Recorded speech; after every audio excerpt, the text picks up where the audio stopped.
We are back on Kababayan Today and we are celebrating Filipinas here in America. Kaya naman kasama natin si Mona Pasquil and we're going to talk about politics and Filipinos in politics and why we, all of us out there, need to get involved. Okay, so Mona, thank you so much once again for joining us all the way from Sacramento. Having me. Coming to Los Angeles. We celebrate your achievements here. And I know it's a very Filipino thing to say, no, no, no, but really, we celebrate what you've accomplished and we want to know, how can we get there? How can we support our own? So professionally, there are a lot of young Filipinos in public policy.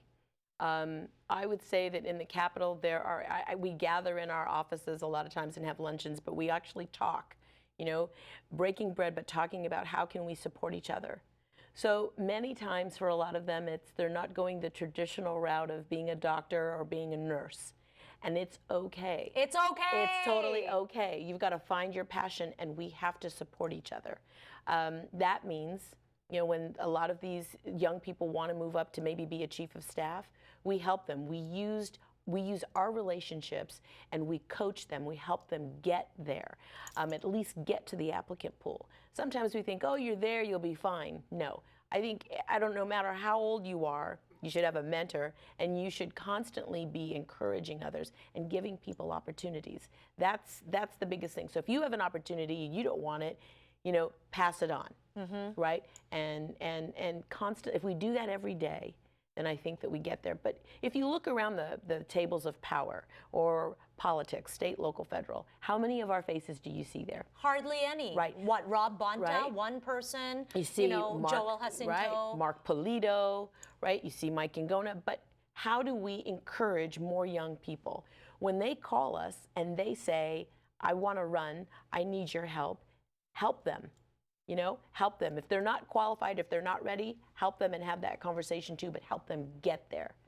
You've got to support them by writing a check, you've got to vote, but you have to pay attention to, there are a lot of our people who are really trying across this country to run for office. And I think that we have to continue to be aware of that and support them. Just because they live in West Virginia or they live in New York doesn't mean that our friends out here in California can't write them a check and help them get there. We have to support each other. Okay, yes, supporting each other. Now, there's this mentality that is very well known and attached to the Filipino community, known as the crab mentality, right? Barrel of crabs, someone's trying to get up there and other people are pulling them down. It's not a fallacy. And we want to understand why this is so deeply ingrained in our culture.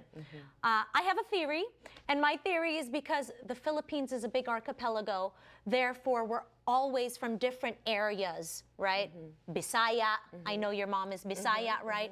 My mom is from Batangas, very different sensibilities, different culture. But because we're Filipino here in America, we are Phil-Am. Therefore, it's a different category altogether. And so we really need to unify and like Mona said, support our own. Right. Now we want to understand, when you were trying to go through the ranks, can you briefly share with us the bumps that you came across or the challenges that you overcame? Sure.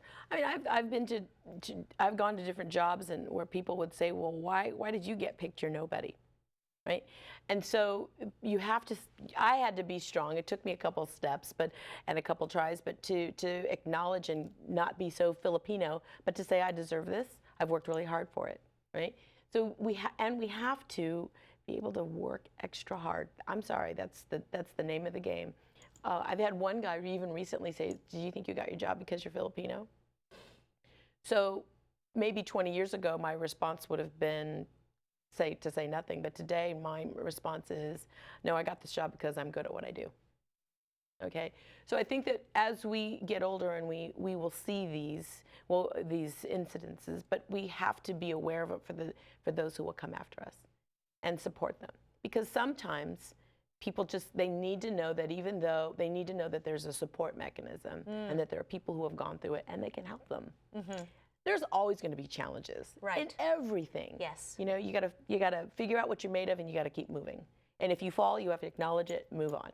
Right. Okay, so Mona, for the people that don't understand, let's spell it out for them. Ano ba ang appointment secretary for Governor Jerry Brown? What is it exactly that you do? I know you work a lot, you're always at work, but what do you do? Right.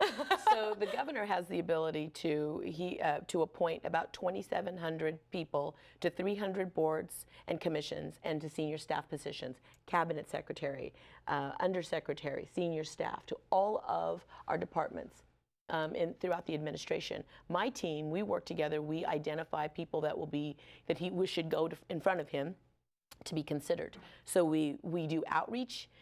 He'll oftentimes say, well, what does the applicant pool look like? Whose voice is missing from a given board or a department? And we'll go out there and find those people. One of the great things that I did when I was there is I did just a quick look at all the appointments, and I saw that there were many people from the Central Valley missing. There were many people from the Inland Empire missing from statewide boards, and there were also a lot of people of color that were missing. We found boards that hadn't had anyone appointed that was a woman or a person of color since the 70s. And so we actually went around and we turned it around. We did outreach. We educated people on the process of how to apply and how to be considered. And we even recruited. And so it's been a real honor to do that for the governor and to do that with him, to put people in positions that are doing great things in their neighborhoods but not expecting our call. We call them and ask them to serve. So you are finding representatives for everybody that lives in California. Yes. That's a big job, Mona. It is. It's a lot of fun. UC Regents, CSU trustees, to our consumer boards, the medical board, the nursing board, to the State Board of Education, Film Commission. Wow. So obviously you work a lot. That's an understatement. But we want to know who Mona is when she's not at work. We'll talk about that when we return here on Kababayan Today.